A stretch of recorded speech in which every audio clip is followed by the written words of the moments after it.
Detroit and Cleveland is going to come down to exactly what happened with Cleveland and Toronto in the first round. Who's going to win on the road? And right now, it don't look like neither one of them will win on the road. Greetings and salutations, and welcome to the Odd Coaches Podcast, the global authority on coaching leadership with coaching wisdom meets real talk. I am your host, Dr. Keith Adams, and on today's Wind Up Wednesday edition, in segment one, we're going to preview the conference semifinals because I'm about done with the quarterfinals. In segment two, we're going to preview the conference finals because I'm done with the semifinals. Something happened. We're taping live. Segment two, we're going to talk about the last great tank. Go Wizards. And in segment three, we're going to talk about the WNBA at 30. Nice opening weekend for the WNBA. But let's get to the conference finals. All right. We're going to go Eastern Conference first. And let me get this rant out of the way. The New York Knicks. They're the best team remaining in the Eastern Conference. And that bothers me because, damn, the Celtics, you just stink, okay? This is a no-bum conversation, but they beat the Hawks, and it shouldn't have gone 7 games. The Hawks are no good. They beat the Sixers, who should have beat the Celtics. So we should have had a better semifinals, and it should have gone back and forth. But that's not the Knicks' fault. So I'm going to say you beat who's in front of you. And then they're going to have to play the winner of the Pistons and Cavs. And I can only tell you who the losers are, and that's the fans who have to watch that track. Okay? This is not a murderer's row, but, they're going to beat the Pistons because the Pistons have more flaws than the Knicks do. And the Pistons are also raw like sushi, which is a Nina Cherry reference from the 90s. Okay? Anyway, let's talk about the Pistons and Cavs. I tag this off to Danny to talk about the Eastern Conference. I like Cleveland. And I used to like Cleveland before they either got injured or had some other excuse. And my players around the world listening to me have heard this rant. The sun was in my eye. I had the flu. I slipped on a banana peel. Paulie was the ninja. He didn't move. And James Harden didn't play defense. Excuses that get the job done. I just don't believe in them. Okay? As Bret Hart said to Shawn Michaels before he ate a super kick, they don't have the insides to do it. And then the Pistons are like 19 years old. And they don't know what they don't know. And you got to go through a process. So I'm stuck with the Knicks coming out of the East. And I've got to hear national media say, go New York, no. And neither team is going to beat OKC. The Knicks are not going to beat OKC, and they're not going to beat San Antonio if San Antonio stops running into the wall. Okay, feel better now, Danny. Tell me your thoughts on the Eastern Conference. I mean, I guess you could say the national media was right going into the season, how they kept New York. Who they beat? They beat anybody. I get it. That's what I'm getting at. Unfortunately, the betting favors were right because everybody kept saying New York would come out of the East. No, they didn't beat anybody. No, they beat nobody to do it, which is understandable. So I'm going to get away from New York. We know they swept. They swept Philly, so we know that's over and done with. Detroit and Cleveland is going to come down to exactly what happened with Cleveland and Toronto in the first round. Who's going to win on the road? And right now, it don't look like neither one of them will win on the road. That's what it looks like. So if whoever can win on the road, they'll win the series. But then that leads me to go into New York because New York has been dominating teams on the road, even though they ain't been playing nobody, which is not their fault, as you said. It's not their fault. It's not their fault. So at this point, let's just go ahead and have Detroit and Cleveland please find a way to make this quick so we can go ahead and get to the conference finals and get to New York playing. And I think I'm saying this right. I think Detroit's going to pull it out. I'm not I'm not 100% sold on that. I just think right now it's New York's conference to lose unless they royally screw it up.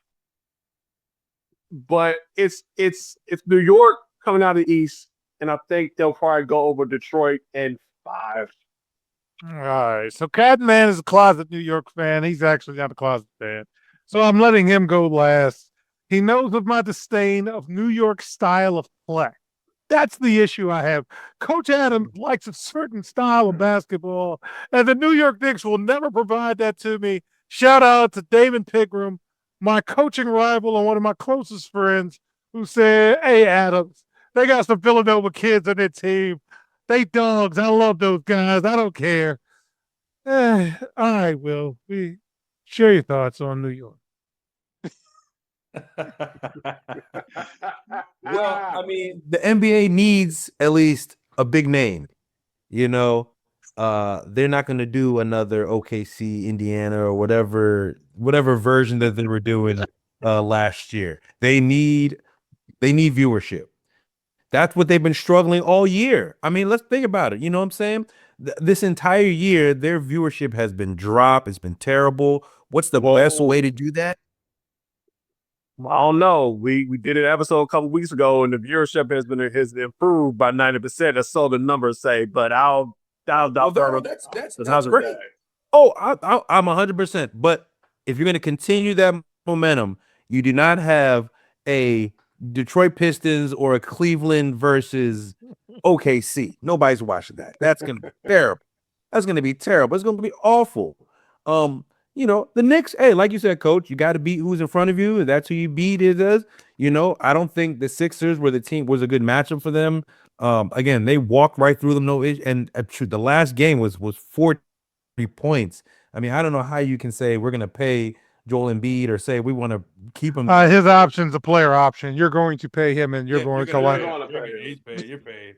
But yeah, I think they're a hot. I think they're just, you know, remember the Knicks also have a great fan base. Yes, that when you go to the games, who you're seeing? You're seeing the Stillers. It's the Garden, yes. Morgan. It's the Garden.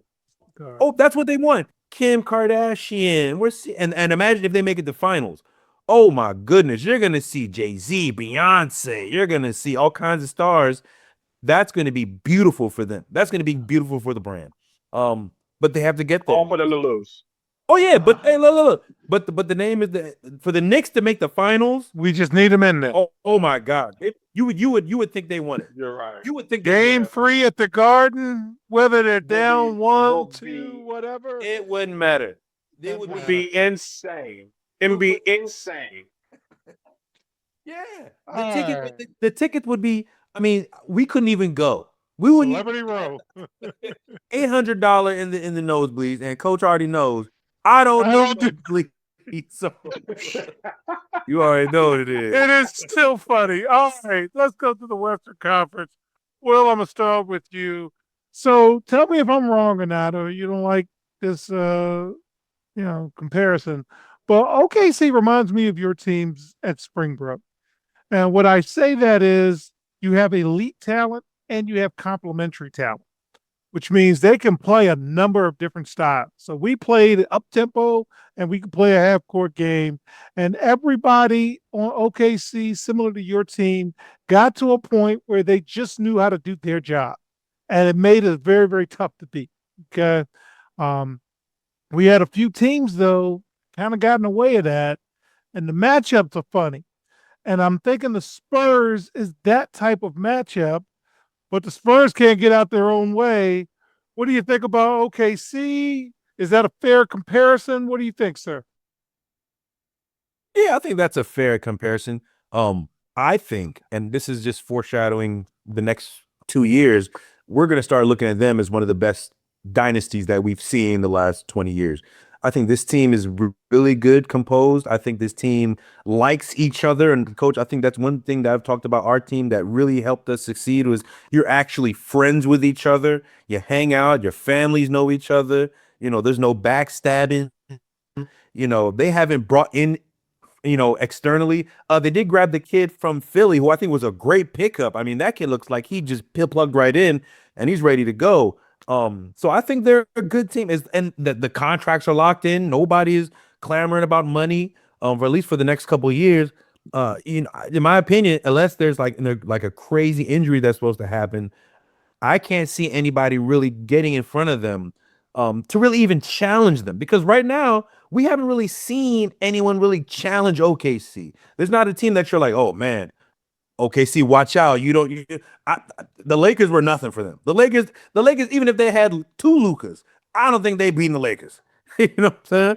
And I think they're gonna walk through Spurs or Minnesota. I don't think it doesn't matter. I think they're just a better team. Both teams are just not where they at right now. One team is like, all right, we made it. We're in the championship. Okay, let's win. And OKC's like, we have things to do.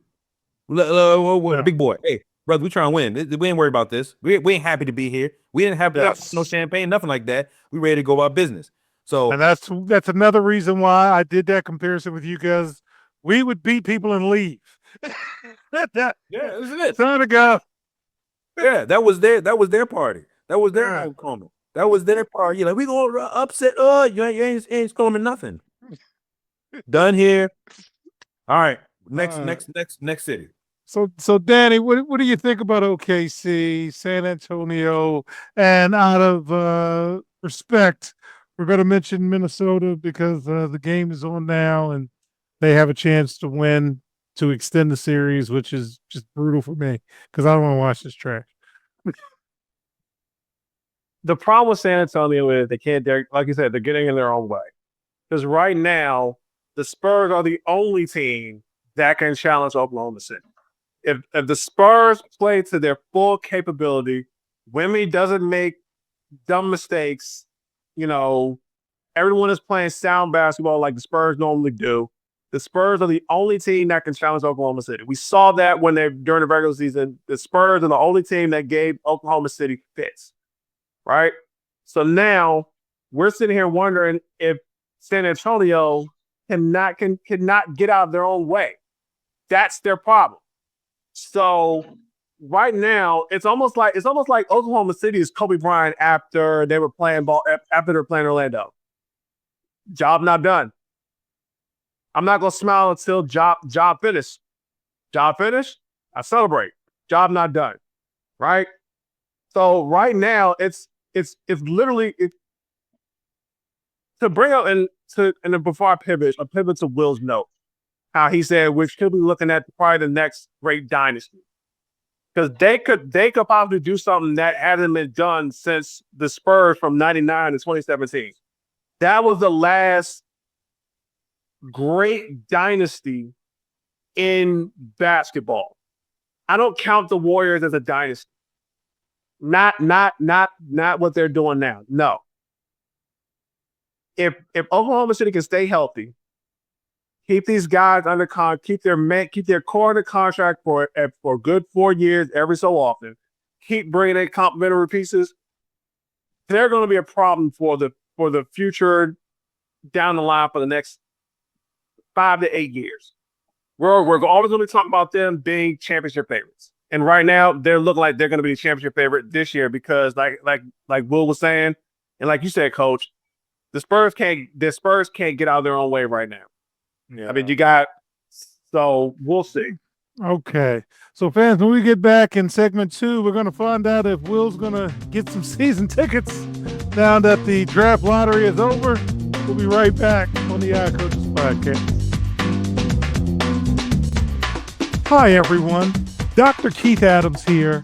And for over 30 years, I've dedicated my life to helping student athletes succeed, not just on the fields and the courts, but in the classroom and beyond. And that's why I founded the CKA Save Project. The CKA Save Project understands that finding the balance between academics and athletics is crucial for long-term success.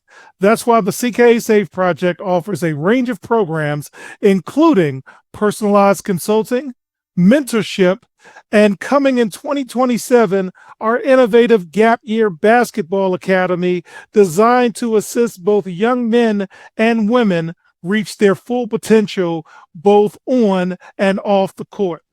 I'm incredibly excited to announce that the CK Save Project is now partnering with the Cascade Sports Network. This partnership will allow us the opportunity to amplify our message and reach even more student athletes through the Odd Coaches podcast and other exciting initiatives. Join the CKA Save Project and the Cascade Sports Network as we empower the next generation of student athletes. Visit CKA on the web at www.ckasaveproject.org to learn more. Let's work together to find the balance and help unlock your potential. Welcome back to the Odd Coaches Podcast in segment 2, the last great tank before they changed the system.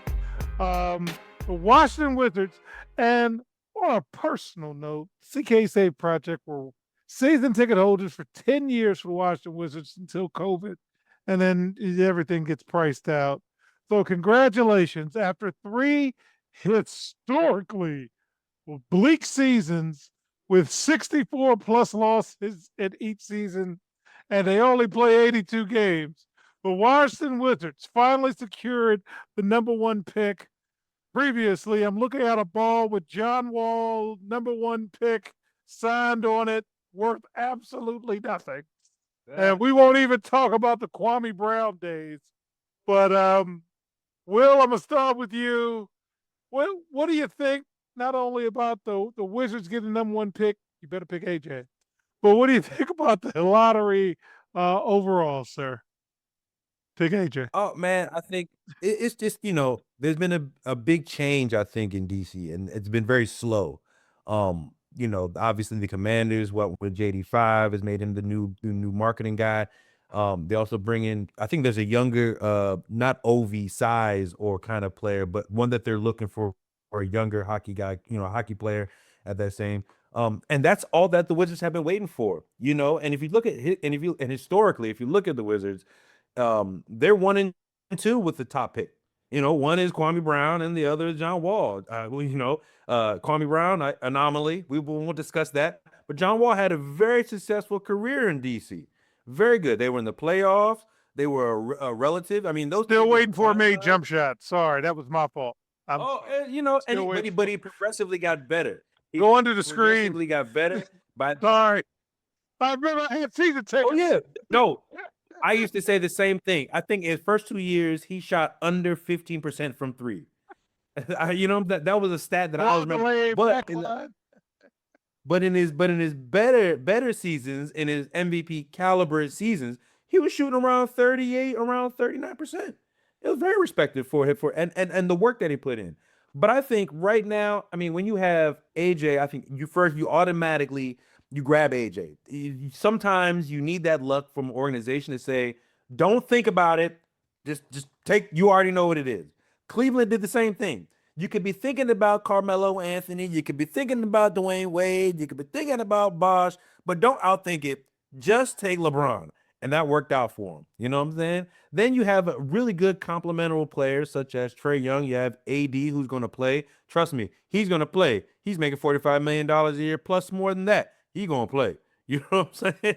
Shoot, he going to do that, or you're going to vend beer, or you're going to take tickets, something, but he ain't going to be sitting around. But you have a really good core that they haven't had right now. The last 2 years, everyone's just been super young. Everyone's just trying to figure it out. But now you have a nice, good of complementary players of young talent and vet talent, and teach guys how to win. I don't expect AD to be forever. Maybe we want Sar to step in and have that role. But I think that's a great guy because I want Sar banging with AD every practice. You two need to be hanging out. You two need to be going against each other. At the end of the day, iron makes, you're going to make each other better. And then you're going to have those young point guards that we're going to have going against Trae Young, things like that. So I think it just matters. Now we need one player, I think, kind of brings in the culture. You need that older vet who's going to be like the sheriff in the locker room, who's going to make sure that everybody does their job. I don't think the Wizards have that. I think that's where they're gonna kind of limit themselves right now, Coach. Because at the end of the day, it's easy to go from being a bum to the playoffs, but it's even harder to be good in the playoffs to the beyond that. So I'm happy for my team, man. I'm excited to see that, the name going out is no longer just bums, but we got the first overall pick and people are excited again. So it's great for DC. I love it. I'm happy, and I'll be hyping all season. All right. But you got to take AJ. Don't mess it up. Don't mess it up. All right. So, Danny, in terms of roster construction, one of the things that the Wizards can actually say now is that they have 5 players they can put on the court that are 5 NBA players. Okay. And they might have 6 and 7. So that's how you move from 20 wins to 30 wins. That goes to what Will was talking about. What are you thinking about the Wizards, man? Are they going to be better, or they're going to say, I think the Peterson kid might be a better fit? I've always said I'm a Bullets fan before a Wizards fan. And for some reason, the Wizards do not need to they cannot fumble this. Pick AJ Dybantsa and get this over with. It's no sense to even think about this. You got Darryn Peterson. We don't know if he's going to want to play. So it's no blood clots or whatever a feasible excuse was. Man, if it's blood clots, cool, sit. I'm all for that. Creatine. Sorry, it was creatine. Yeah, it was something with creatine. I'm all. I don't want to deal with it. Not my problem. Not at all. I don't care. They need to not fumble this and just pick AJ. Get this over with. The thing about the lottery that caught my eye is Indiana wound up being the biggest loser of this entire draft lottery because of that trade with the Clippers. If they needed some reassurance to have someone go alongside Halliburton, it was this draft.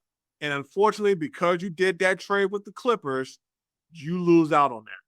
Because they needed to be in the top 4 to keep their pick.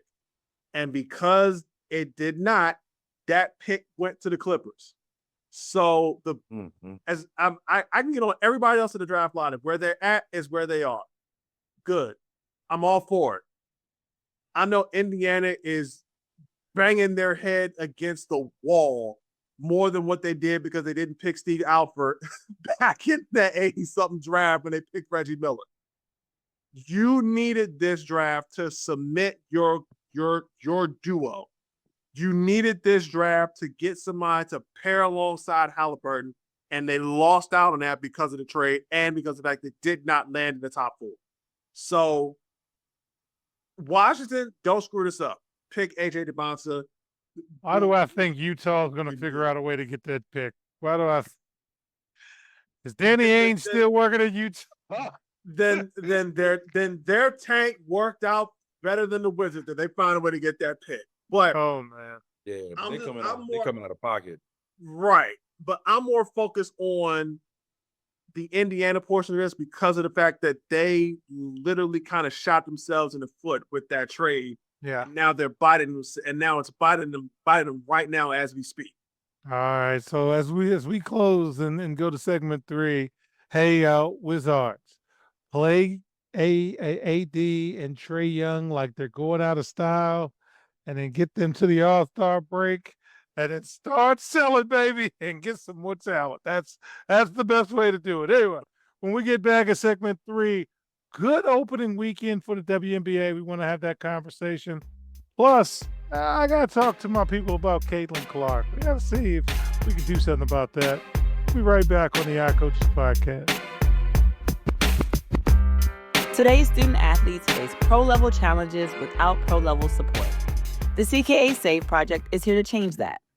For 16 plus years, Dr. Keith Adams and his team have provided comprehensive academic and athletic support from middle school through post-graduation transitions.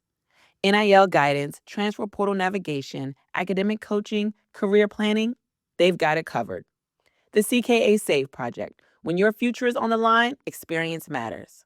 Learn more at www.ckasaveproject.org.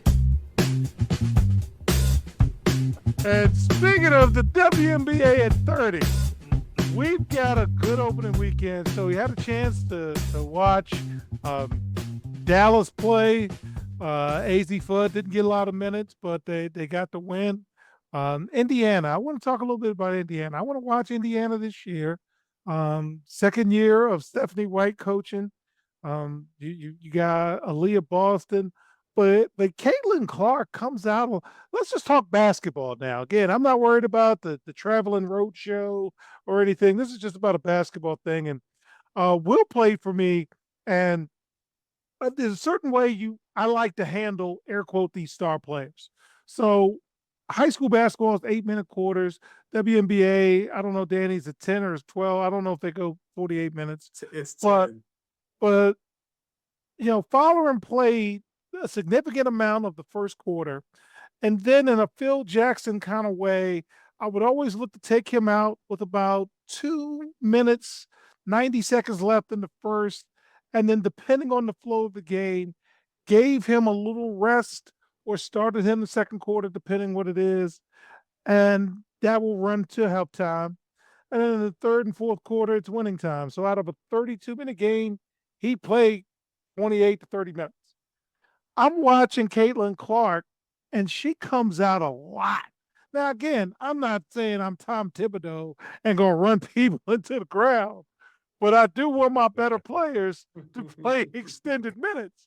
And it just seems that we can't get in a flow, with her. And I'm a 5 to play, 8 to win, 9 if I have foul trouble kind of coach, and 10 in the regular season. So I'm going to go 10 deep in the regular season. And it really is hard, in my opinion, to play more than 10 players on a regular basis with any flow or rhythm. Will, I'm going to come to you first.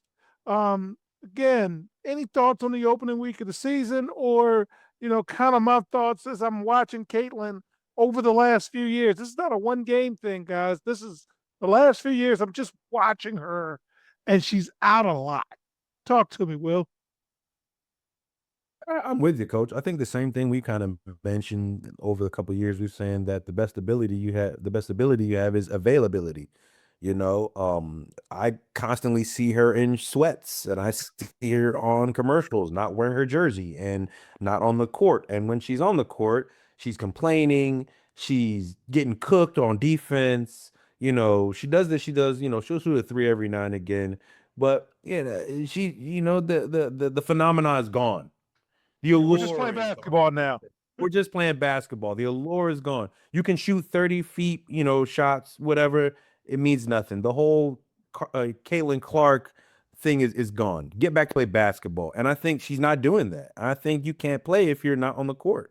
On the flip side, when you're nemesis, I would say that's what they're trying to do. Paige Bueckers is playing the game. She's balling and she's killing. You know what I'm saying? She's in the all the time. Playing like she was in high school. Her commercials are better. She's more likable. You know what I'm saying? I would say Caitlin Clark is a little very prickly. I'm not saying she's a mean person, but she's very prickly. And when I get from those commercials, she's not someone I would say, "Hey, how's it going? How are you? Hey, want to shake your hand?" She's like, "No, don't touch me." And all of those things come together. Now, again, Coach, what's the big cure for that? Winning, scoring. Putting buckets in, getting bugging. If she was dropping 45, nobody would care what she's doing. You know what I'm saying? But she's not.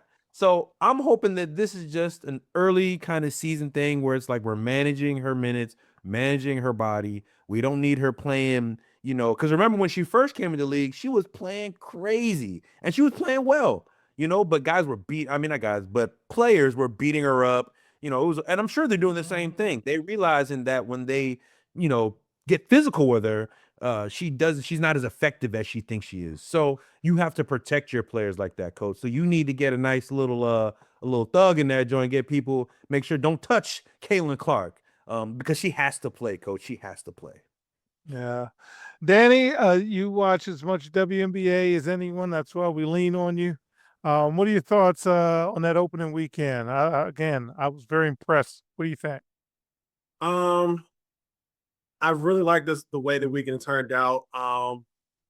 Everyone's gonna make a big deal out of Vegas getting blown out by Phoenix game 1. I'm not going to. It's first game of the season. They'll figure it out. Whenever you get your rings and stuff, most teams get the tar beat out. They get the tar beat out anyway. So we're good with that. I'm focusing more on the 2 expansion teams. Like, I'm not going to give the focus to who we already know. We know what Vegas is going to do. We know what the Liberty is going to do. We know what the top tier teams are going to do. I like what I saw from Toronto in game 1. Brittany Sykes and Marina Mabrey are going to get those girls playing very well together because they've been in the league a long time. I mean, I always talk about veteran leadership when it comes to roster construction. And when they did the expansion draft and I saw that they got those 2, I was like, okay, Toronto is going to be someone to pay attention to this season. I'm not going to sit here and say championship, but we could possibly see what we saw from Golden State last year and with the way they put their roster together. So I'm going to look a lot into Toronto this season. Portland is still going to figure things out. They're still, again, that roster, they have to get that together, and I think they're going to take some time. But Toronto got the better of the expansion draft at this moment. Mm-hmm.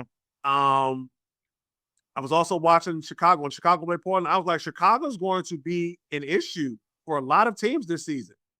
I mean, we were talking about them. We're not joking, but we were talking about them and how the front office was just all in flux because it was so much movement. They wound up putting together a solid team right now to the point where I'm saying, like, they might do some damage and get into the playoffs. But if we're going back to the Caitlin Clark thing, I said this before she got drafted, and a lot of people didn't believe me. She is not going to be able to deal with players that can get underneath her and make her work. In college, people were just so scared and trying to figure things out. Once you get to the pros, you're pretty much playing against people who are going to be a lot stronger with you. And I said, when she comes to the league, she's going to have to get stronger because she's going to have to be able to deal with the physical play at the professional level. And right now, it's getting the best of her. I mean, like Will said, he's seeing her more in sweats than what she did on the floor. And mind you, last year was her second year, and she was dealing with a lot of injuries last year, but that's something she's going to deal with now. I'm like, what are you doing hitting the floor? Like, stop. This is not what should be done. So if we're going to keep, the comparison between her and Paige, because that's what happened when they were in college, I always tell people I would rather have Paige than Caitlin. And this is not a knock on her. It's just, if I know I'm coaching a team, I'm going to need someone who's efficient on the floor, who can get others involved, and is a solid defender, especially at my point guard spot. So yeah, Paige right now is who I would rather go with before Caitlin. And again, like I said, it's not a knock on her. When she's healthy, she is still a top 5 talent. Let's get that out the way. Talent. Because people get top 5 player and top 5 talent mixed up. She's a top 5 talent, top 10 player when she is healthy. So right now, those are the things that I'm kind of paying attention to right now for this first weekend. We'll see where my mind goes as the season goes on. But the thing that caught my eye mostly was Toronto. Toronto let that game slip away from them at the end. But the Toronto game was more of my top story looking into this right now. And everything else was pretty much what I expected. So it was a very good start to opening weekend. Yeah. And again, it's a no bum conversation with Caitlin. I like that she can extend defenses with her range. I got no problem with that. I'd like to see her and Aaliyah Boston do a little more in the pick and roll. Again, I'm not coaching, but the women's game tends to be 80s Big East basketball, and that's fine. Yeah, it was a really good opening weekend. Kudos to the teams out there. Only issue with WNBA is just finding the games. A running joke in the group chat, and we're basketball people, is we can't find it. what channel is I on? And I don't know where it is. So I'm going to like look and see if I can find this stuff. And so anyway, I appreciate it. So on behalf of our cavalcade of stars, I'm Dr. Keith Adams saying thank you for listening and or watching the Odd Coaches Podcast, the global authority on coaching leadership, where coaching wisdom meets real talk. Also seen on the Cascade Sports Network. I laugh because our good friend Robert doesn't do Amazon Prime. And we will see you on the sidelines. Until next time, take care. We hope you enjoyed today's show. The Odd Coaches Podcast drops new episodes every Tuesday, Wednesday, and Thursday. Make sure you subscribe to the Odd Coaches Podcast on YouTube, Spotify, and iHeartRadio. Follow the Odd Coaches Podcast on the X platform at Odd Coaches. Follow Dr. Keith Adams and the CKA Save Project on social media at CKA Save Project.